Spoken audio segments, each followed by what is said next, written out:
일본 규슈 사쿠라지마 섬의 화산이 25일 새벽 폭발했습니다. 화산 연기가 2300m까지 치솟으며 용암이 흘러내렸습니다. 이로 인해 5년 만에 경계 경보가 내려지며 인근 주민들은 불안에 떨고 있습니다. 일본 열도에는 이렇게 분할을 하는 활화산이 80여 개가 있고 최근에는 도쿄 인근의 후지산까지도 폭발의 위험이 예고된 바 있습니다.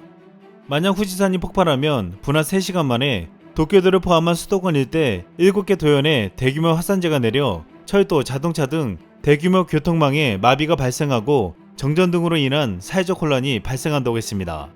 그런데 도쿄에서는 곧 올림픽이 열린다는 것입니다. 최근 올림픽을 3달 앞둔 일본의 상황이 심상치 않습니다.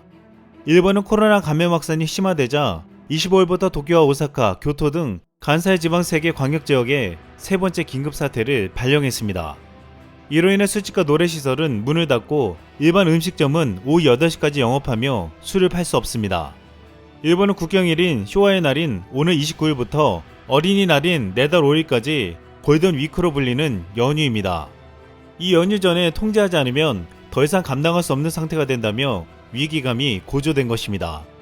일본이 이번 긴급사태 발령으로 도쿄올림픽에 배수진을 쳤다고 했지만 이미 감염이 크게 확산되고 변이가 퍼져 쉽게 잡을 수 있을지 의문이 제기되고 있습니다. 그럼에도 스가 총리는 대책은 제대로 세우지 못하면서 어떤 상황이라도 올림픽을 예정대로 치르겠다고 말하고 있습니다. 지난 26일 니케이에서 실시한 일본 스가 정권의 코로나 대책에 대한 여론조사에서 부정평가가 지난달보다 10% 오른 65%를 기록했습니다. 이를 반영하되 26일 NHK에 따르면 일본 여당 자민당이 중참위원 의석 3석을 두고 치른 재보궐선거에서 완패했다고 했습니다. 지금 일본 정부는 이렇게 불신받고 있고 도쿄올림픽은 최악의 상황을 맞고 있습니다. 많은 이들은 일본이 이런 상황에 놓여진 이유는 그동안 일본의 잘못된 행동이 심판을 받는 것이라고 말하고 있습니다. 일본의 역사를 왜곡하고 후쿠시마 방사능의 오염을 속이며 도쿄올림픽을 강행했고 최근에는 오염수 해양 방류까지 결정했습니다. 우리나라는 국제해양법재판소에 제소를 검토하고 태평양을 공유한 중남미 국가들과 손을 잡고 있습니다. 한국은 지난 22일 중남미 8개국과 일본 오염수 방류 결정에 대해 태평양 지역에서의 해양 오염에 대해 국제사회 공동대응이 필요하다는 공동성명을 발표했습니다. 또한 멕시코 등 중남미 3개국을 방문 중인 최종건 외교부 1차관은 지난 23일 멕시코 외교차관과 회담하고 일본 오염수 방류 결정에 대한 한국 정부와 국민의 심각한 우려를 전달했습니다. 이에 멕시코 차관은 멕시코 또한 태평양 연안국으로서 한국의 입장에 공감하며 해양 오염으로부터 영향을 받는 영내 모든 국가의 목소리에 귀를 기울이는 것이 중요하다고 답했습니다. 또한 우리 못지않게 일본의 오염수 방류에 분노한 중국에서는 최근 일본이 비판하는 패러디물이 화제가 되고 있습니다. 최근 중국 외교부에는 일본의 대표적인 목판화가인 가스시가 호쿠 사이에 가나가와 해변의 높은 파도 아래라는 작품을 패러디한 그림이 올라왔습니다. 중국 랴오니성 다른 출신의 한 일러스트레이터가 만든 이 패러디물은 방호복과 방독면을 착용한 사람들이 바다의 원자력 폐수를 쏟아붓는 모습이 들어가 있었습니다. 또한 원작 속 배경인 후지산은 원자력 발전소로 바뀌었습니다. 해당 그림을 그린 일러스트레이터는 글로벌 타임즈를 통해 일본의 결정에 대한 항의의 방식이라며 일본이 바다 오염수를 방류한다면 인류는 그림이 묘사한 대로 될 것이라고 밝혔습니다. 이렇게 한국은 국제사회에 호소하고 있고 중국도 나서 패러디로 강렬하게 비판하고 있습니다. 일본은 코로나로 인해 경제적으로 큰 피해를 입은 가운데 도쿄올림픽과 긴급사태 발령으로 인한 이중 타격을 피하기 어려울 것으로 보이고 있습니다. 그런데 이런 가운데 지난 2월 한 러시아 언론 보도가 화제가 되고 있습니다. 앞으로 미국과 중국의 6G 통신 기술 경쟁의 시대가 열리는데 한국은 중요한 미국의 파트너이고 일본은 괜히 반도체를 건드렸다가 한국이란 경쟁자만 키웠다고 했습니다. 실제로 일본의 반도체 수출 규제에 대해 한국은 피해를 보지 않으면서 오히려 최근 반도체 수급 부족 현상이 벌어지면서 전세계 부름을 받고 있습니다. 최근 글로벌 반도체 3파전을 삼성, 인텔, TSMC가 벌이고 있다고 말하고 있습니다. 또한 중국도 미국과 경쟁하며 반도체 독립을 이뤄내겠다고 큰소리치고 있습니다. 그런데 최근 세계 반도체 1위 대만 TSMC의 창업자 장중마오는 자신들의 경쟁자는 미국과 중국이 아닌 삼성전자라고 말했습니다. 대만 반도체 대부라 불리는 장중마오가 삼성전자를 공개적으로 언급한 것은 이번이 처음이었습니다. 장중마오는 예전에는 관심을 끄지 못했던 삼성전자가 이제는 두려운 경쟁 상대를 넘어 강력한 경쟁 상대가 되었다고 했습니다. 현재 전 세계 반도체 시장이 초황을 맞아 국내 반도체 업체들은 분주하게 움직이고 있습니다. 삼성전자는 메모리 반도체와 함께 파운드리 등 반도체 부문에 올해 36조 원을 투입한다고 밝혔습니다. 대만 TSMC도 올해 역대 최대인 30조 원을 투자한다고 발표했습니다.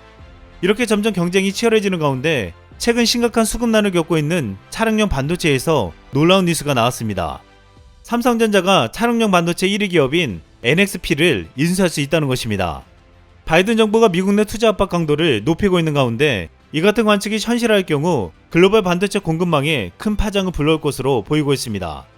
지난 1월 삼성전자 최인호 최고 재무책임자가 3년 내 의미 있는 규모의 인수합병이 가능하다고 언급한 바 있었는데 이것은 이미 상당한 논의가 진척된 것으로 알려졌습니다.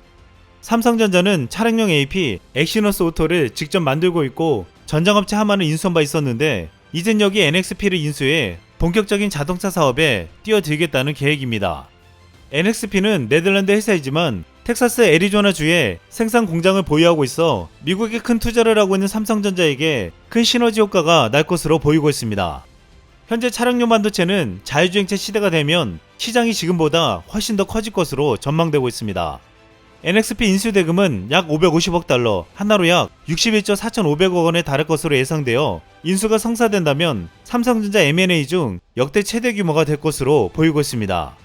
삼성전자는 최근 테슬라의 협력을 점점 강화하고 있습니다. 이미 테슬라 자율주행 칩은 삼성전자 파운드리에서 생산되고 있고 2017년 출시된 테슬라 보급형 전기차 모델 3부터 삼성전기가 만든 카메라 모듈이 탑재되고 있습니다. 또한 현재 테슬라는 차기 자율주행차 칩도 삼성전자가 개발하고 있습니다. 여기 25일 삼성전자가 개발한 스마트 헤드램프용 LED가 테슬라 전기차에 탑재된다고 알려졌습니다.